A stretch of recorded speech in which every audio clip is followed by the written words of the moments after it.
Wesh, bien ou quoi? Tranquille ou quoi? Ouais, c'est bon, tranquille. Bon, on va pas faire comme si vous n'étiez pas au courant de ce qui est en train de se passer avec la situation mondiale au niveau des guerres. Vous le savez, il y a la guerre absolument dans tous les continents. D'autres vont me dire, mais non, faut dire, qu'est-ce que tu racontes? Il n'y a pas la guerre aux États-Unis. Mais tu es malade ou quoi? Tu ne vois pas les shootings qu'il y a absolument toutes les semaines, que ce soit dans les écoles, dans les métros, absolument partout. Eux, ils sont en guerre avec eux-mêmes. Tu comprends? Dans les autres, c'est des pays qui se fracassent. Et là, on le sait, ça fait plus de 1 an que la Russie a commencé à envahir l'Ukraine. Au début, on entendait tous les médias français. Oh là là, mais la Russie, qu'est-ce que vous faites? Vous êtes des grands malades. C'est du grand n'importe quoi. La Russie n'a aucune chance. Oh là là, la Russie fait du grand n'importe quoi. Je pense que l'Ukraine a toutes ses chances de gagner. Mais là, on n'entend plus rien. Eh oui, ça fait quelques mois que là, les médias, ils font bouche muette sur le sujet. Parce que quoi? Sachez, mesdames et messieurs, que la Russie continue d'avancer en Ukraine et de prendre les villes comme du pain. C'est du grand n'importe quoi. Ils sont en train de tout raser. Ils avancent tel un rouleau compresseur. La Russie commence à ressembler au crâne de Zinedine Zidane. Mais bien sûr, ils vont bientôt pouvoir faire du Golfe, du sud jusqu'au nord, du nord jusqu'au là-bas, de l'ouest jusqu'à l'est. Ça va être du grand n'importe quoi. Et là, mesdames et messieurs, on n'avait pas eu d'infos jusqu'à hier.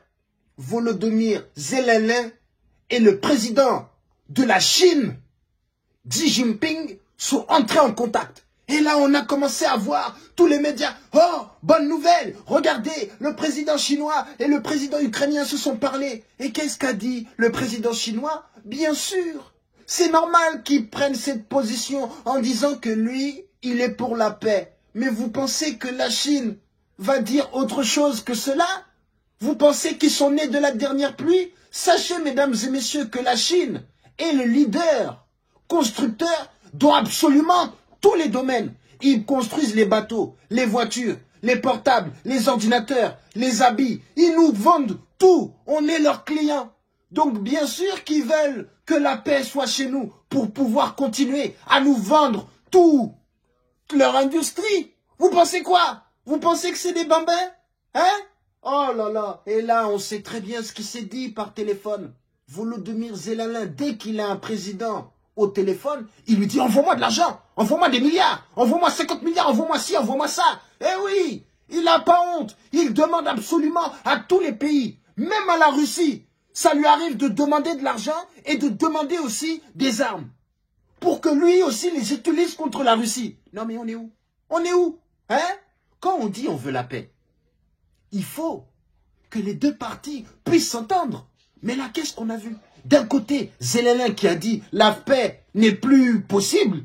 Et de l'autre, on a vu Poupou qui était là en train de commencer à visiter les pays de l'Ukraine en constatant le travail effectué par son armée. Là, on commence à le voir en Ukraine, comme s'il a toujours vécu là-bas. Il fait le touriste. Ah ouais, c'est bien, vous avez tout détruit là. Ah ouais, c'est pas mal. Bon, maintenant, on va mettre une petite cale de béton. Ah mais non, on est où là? Sachez, mesdames et messieurs, qu'il n'y a plus aucune possibilité qu'entre l'Ukraine et la Russie, ça s'apaise. L'Ukraine va continuer à garder sa posture, car c'est Zelensky qui est le président. Et depuis le début, qu'est-ce qu'il a dit? Qu'est-ce qu'il a dit? Il a dit, bon, c'est soit la Russie, elle dégage et elle nous donne de l'argent, ou sinon, c'est la guerre. Et voilà, on a vu. On a vu. Et de l'autre côté, on a Poupou qui est là en train de dire qu'il faut que le régime, il s'en aille. Donc, tant que le régime ne s'en va pas, la Russie ne va pas reculer, il va continuer d'avancer. Et tant que Zelensky est toujours là, il va garder sa position. Il peut pas revenir en arrière et dire « Oh, je me suis trompé, hein, voilà, donc écoutez, j'ai envoyé beaucoup de soldats, mais je me suis trompé. » C'est pas possible. C'est pas possible. Il est obligé de continuer. Il est enchaîné par sa position. Donc là, mesdames et messieurs, on a pu constater, voir tous les médias commencer à croire à une sorte de porte de sortie. Mais non, ça c'est pas une porte de sortie, hein. C'est une porte qui mène à un plus grand vaste champ. Parce que la Russie a commencé aussi à organiser un gang nommé la BRICS.